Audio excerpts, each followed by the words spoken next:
За ямар ачаа авч байгааг харуулах уу. Энэ 12 фитийн урттай 18 ширхгийн банд л байгаа юм байна. Багц гэсэн. 12 фит гэдэг чинь 3.6 метр орчим гэсэн юм уу?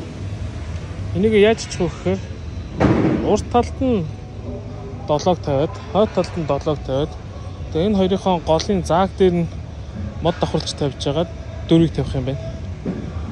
За тэгээд мод нь надад хэд хэрэгтэй болчиход байгаа гэхээр за уртлын 7 дээр 2, хойдлын 7 дээр 2, дээр нь тавихтаа дахиад 2 ингээд нийтдээ 6 гэсэн. Тэгээ эн чинь ийм нарийнхан багцалцсан энэ төмрүүд учраас тоормослоход урагшаа гулсах аюултай байдаг. Тэгэхээр урд хойно заавал ийм 3 модоор давхарлаад одоо хаалт хан маягийн босох хэвээр. Тэгэхээр надад яг нэг мод дутчихж байгаа байхгүй. Яг өмнөх хачаан дээр миний нэг мод маань хугарцсан.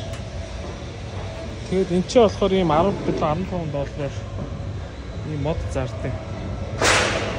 Тэгээ би тэр залууд нь надад яг 11 мод байна гэд хэлсэн чинь.